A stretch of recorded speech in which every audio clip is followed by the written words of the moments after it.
and destroy our entire future? No. Head on, we're going to defeat them. If you just grow a backbone, we can. Let's continue here.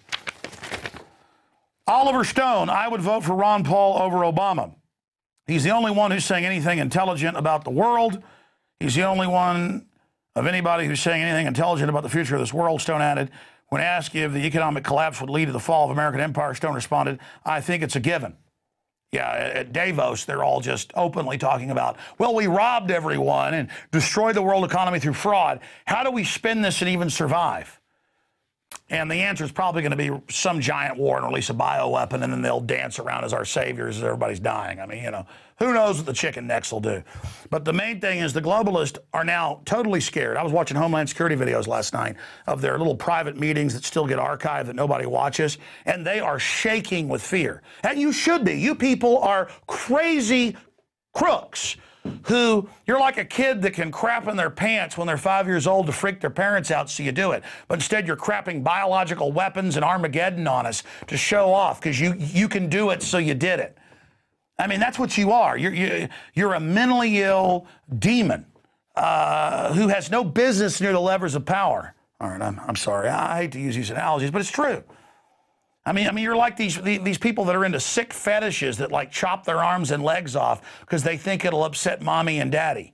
You know, I mean, you know what? Don't play with our destiny. We're going to distant star systems. We're, you know, our progeny that's coming is not going to be unrecognizable from what we are if you just don't get in the way. The thing is, strong, good, decent people aren't maggot sickos like you, so they got a blind spot to you. But I'm here to show them that blind spot so they recognize you. And I know you're scared because you should be. All right, continuing, you little creatures. There's no way that we can continue this spending spree. It goes on.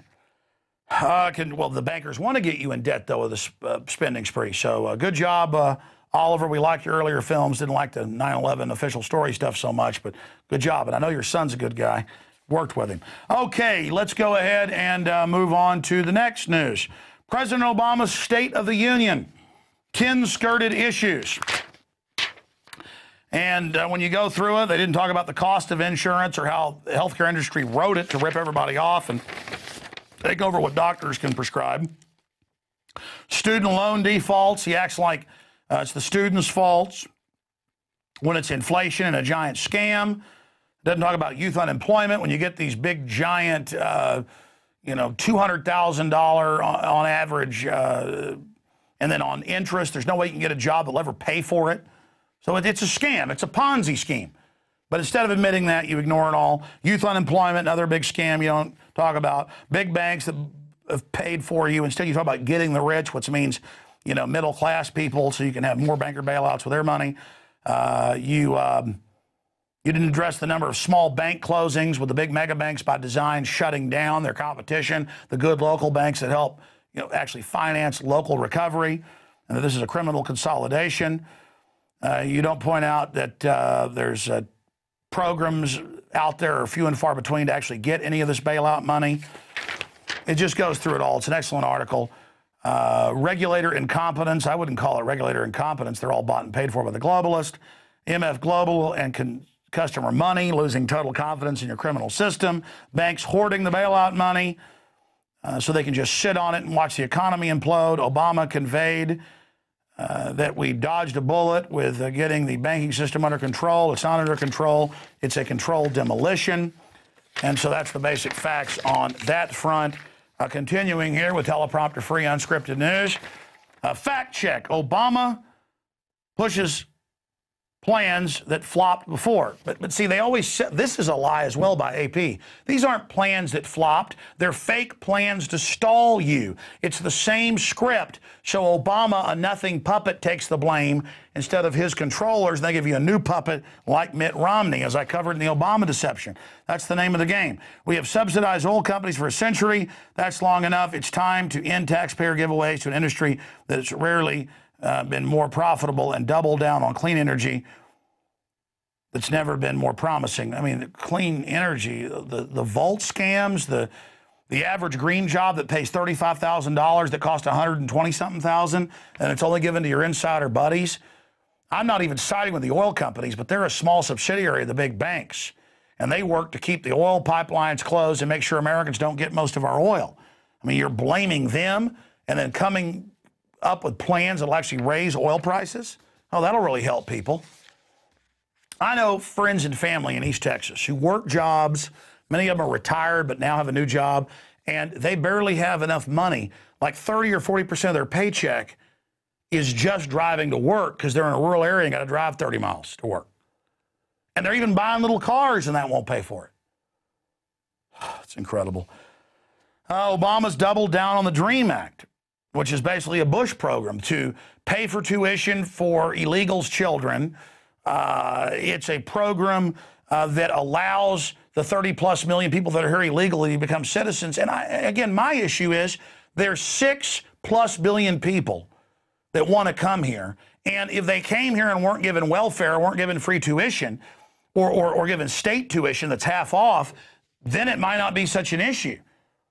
But when they come here and are given all this stuff, it's insane.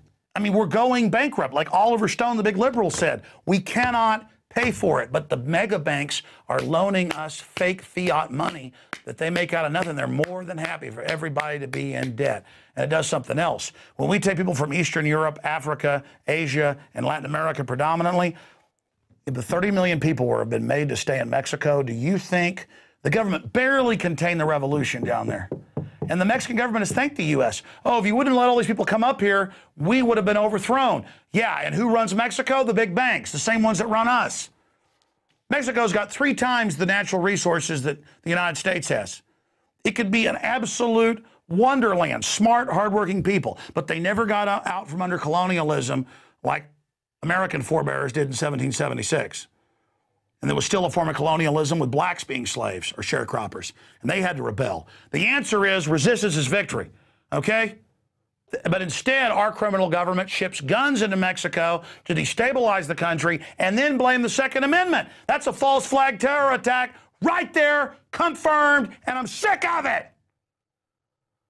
By the way, the standard of living's dropped in Mexico. You can look at those statistics. Same thing in China. This NAFTA and GATT isn't helping anybody but the globalists consolidate power. They don't want you being self-sufficient. They want you so poor you're working 2 or 3 jobs and can't afford to have time to be politically active. So you'll take the government schools they've got. You'll take the vaccines they force you to take if you want the welfare. That's what's going on here. Let's continue with the news. We've got State of the Union, registers at an 8th grade reading level, Politico reports, but I happened to look it up. A 5th grader in 1952 was getting a 7.5 grade or 8th grade level. And so technically you're at a 5th or 6th grade level 2012 versus 1950s, early 1950s. So in reality, Obama was talking to people at a 5th or 6th grade level, depending on how you look at the numbers. The dumbest speech ever. They're talking to you like you are lobotomized jellyfish. He talks to you like you're a 5th grader. I am the government. I love you. I am president. Blame me.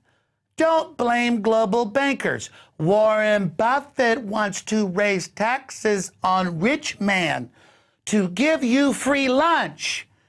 Believe me, kiddies. Meanwhile, Warren Buffett's tax exempt. He helped write the laws. He wants the middle class's money, so there's no enemy left. This is the traitorous garbage that spews out of this filth. Now, here's another report on this. Haven't we heard this before? Here's a compilation video put out by the Republicans. And again, one side of the demonic system will report on the other side to make you think it's within their paradigm, but overall, this can wake you up to the fact that we're going to do our own report on this tomorrow, comparing 2011 to 2012, that it's the exact same garbage. Remember last year he said, hey, you don't want the TSA groping you? The trains nationwide aren't. He knew that 5 years ago they were groping at trains and bus terminals, and now it's going nationwide. That's why he laughed. It's such a sick joke, because he's up there like Limbaugh and other pill poppers, just flying around on his own private $40 million jets. It's the unwashed masses that get to have their wife grabbed. I mean, in every culture, you don't put up with your child, your wife having their breast grabbed like there's some supermax prisoner. I mean, it's ridiculous. So let's go ahead and go to this video. It's deja vu. They just don't even bother to write another speech. They just mix it around a little bit and say, shovel that same crap at our enemies. And that's how the government sees you. You are the enemy because you're not part of their inside criminal family.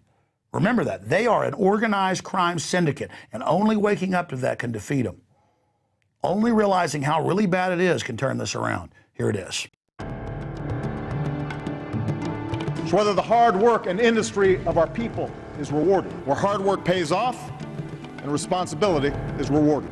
Let's fix what needs fixing and let's move forward. Tonight I want to speak about how we move forward. It's time for colleges and universities to get serious about cutting their own costs. Colleges and universities have to do their part by working to keep costs down. And we should continue the work of fixing our broken immigration system. Now, I strongly believe that we should take on once and for all the issue of illegal immigration.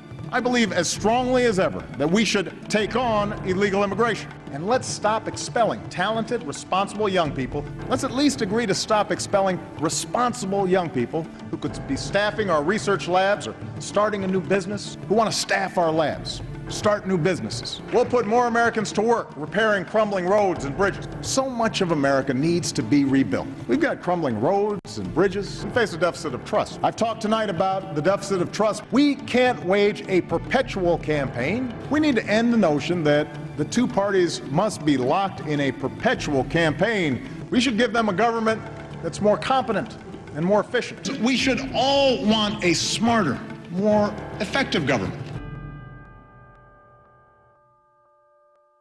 So as you can see, the globalists are so lazy, they don't even repackage new bull for you. They have nothing but total contempt. And Obama works for the very same people that fund George W. Bush and all the rest of them. And I know that awakening has now happened. But you've got to understand, again, Obama is meant to take all the blame for everything so that the actual controllers never even get looked at. And it's as that illusion falls and we actually see the global corporate tyranny that's set up that sucks us dry through corporate welfare, you get that message to Democrats or Republicans or liberals or conservatives in your own country, and suddenly everything will make sense to people. It is so important. Continuing on the Obama news, Obama's secret letter to Tehran is the war against Iran on hold. And it has come out that the White